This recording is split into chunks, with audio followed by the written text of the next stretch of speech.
ایک حدیث تو بارہا میں نے آپ کو سنائی ہے، بہت سے حضرات کو یاد بھی ہوگی، لن تزول قدم ابن آدم حتی یسأل عن خمس، ابن آدم کے قدم ہل نہیں سکیں گے اس عدالت اخروی سے یہاں تک کہ 5 چیزوں کا حساب نہ لے لیا جائے، عن عمرہ فیما افناہ، وعن شبابہ فیما ابلاہ، وعن مالہ من این اکتسبہ وفیما انفقہ، وعما عمل فیما علم، او کما قال صلی اللہ علیہ وسلم۔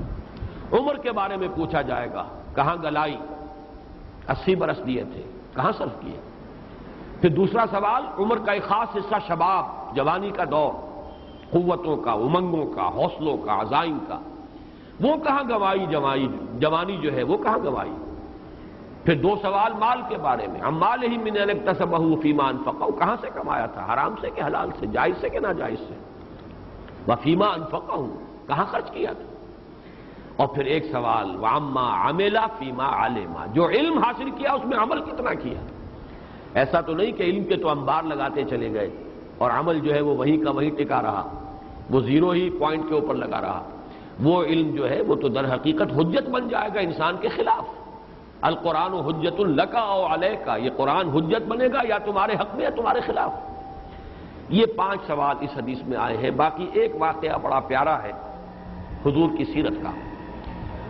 حضور صلی اللہ علیہ وسلم پر ایک مرتبہ فاقے کی کیفیت تھی اور شدید نقاہت۔ حضرت ابو بکر آئے رضی اللہ تعالی عنہ، ان کی کیفیت بھی یہی تھی۔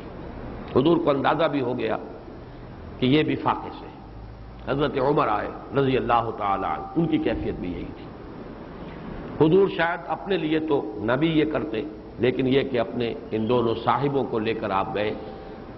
ایک انصاری صحابی تھے ابو الحیثم رضی اللہ تعالی عنہ، انصاری، ان کا ایک نخلستان تھا قریب ہی، وہاں چلے گئے۔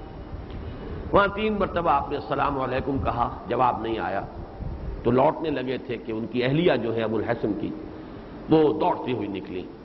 انہوں نے عرض کیا، حضور ہم نے پہلے بھی آپ کی آواز سن لی تھی، پہلا سلام جب آپ نے کیا وہ بھی میں نے سن لیا تھا، لیکن میں نے چاہا کہ آپ 3 مرتبہ سلام کریں، ہم پر آپ کی طرف سے سلامتی اور رحمت جو ہے وہ 3 مرتبہ ہے۔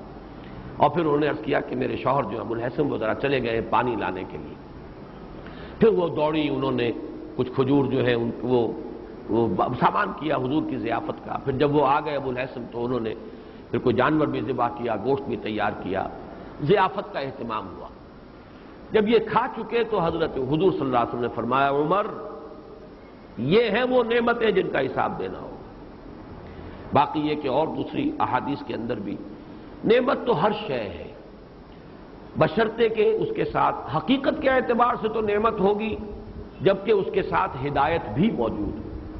لیکن اللہ کی طرف سے تو بہرحال وہ ڈیبٹ کا کھاتا ہے جس کو اکاؤنٹ فار کرنا پڑے گا۔ صحت دی ہے، حساب دینا پڑے گا۔ قوت دی ہے جسمانی، حساب دینا ہوگا۔ مال دیا ہے، حساب دینا ہوگا۔ اولاد دی ہے، حساب دینا ہوگا۔